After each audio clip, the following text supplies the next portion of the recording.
Hello everyone, welcome to another episode of Surgery Made Simple.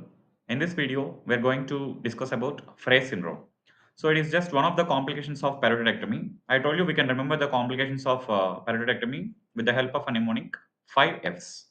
So fluid collection, flap necrosis, facial nerve damage, fistula, and Frey syndrome.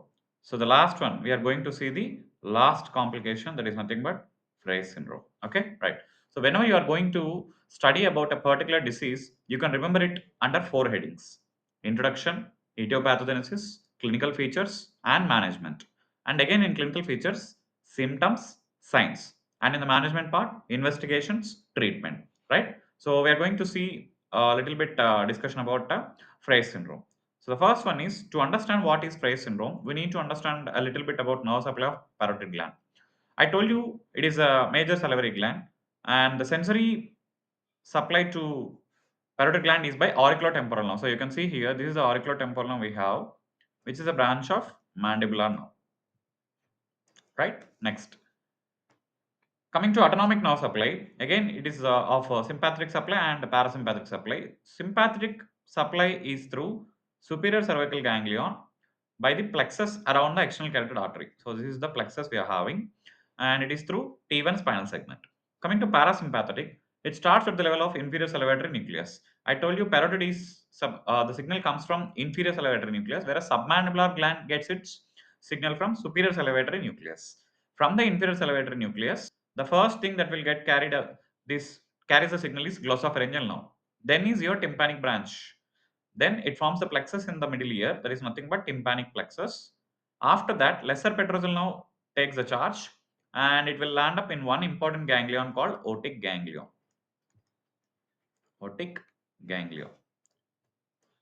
From otic ganglion, postganglionic parasympathetic fibers are carried by auriculotemporal nerve.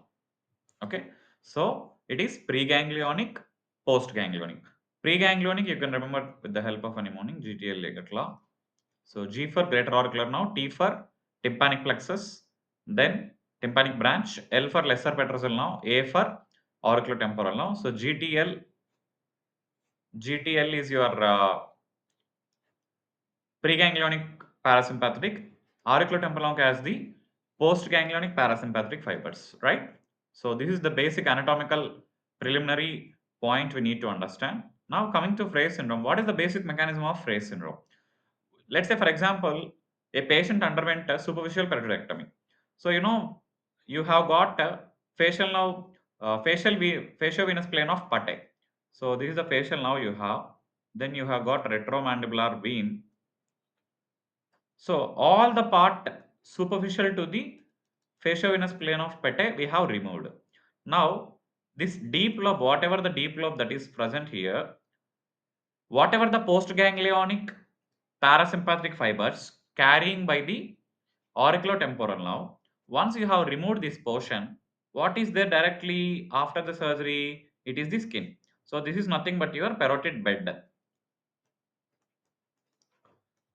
From the parotid bud, there is an abnormal reinnervation. So normally this postganglionic parasympathetic fibers are supplying only the parotid gland. So this is the postganglionic parasympathetic fibers.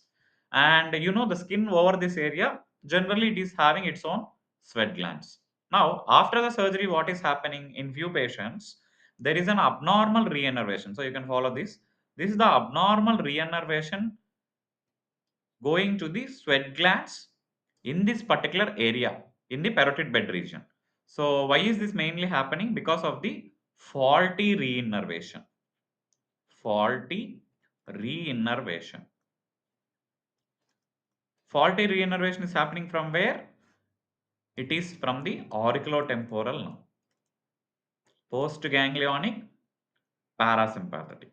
Okay. So now what happens? Let's say for example, whenever the patient wants to take food or whenever he is swallowing and all, normally parotid gland has to secrete saliva. Whenever there is signal from the parotid gland, because of the faulty innervation, the sweat glands in that particular area will also get stimulated. That is why patient will be coming to us with main complaint of this sweating. there is discomfort and sweating in the parotid bed area, especially whenever he wants to or whenever he thinks of food also. Okay, so that is the main complaint. Why is the sweating happening in this particular area? That is why Frey syndrome is also called gustatory sweating. Gustatory sweating. So Frey syndrome is also called auriculotemporal syndrome or gustatory sweating.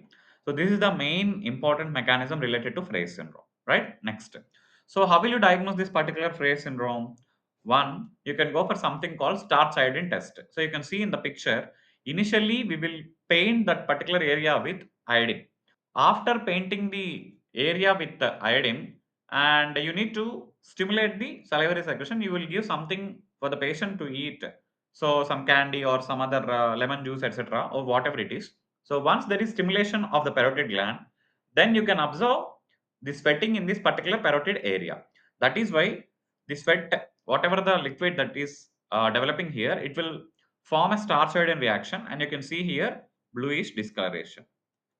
Okay, so this is the diagnostic test for Frey syndrome. This is called starch iodine test.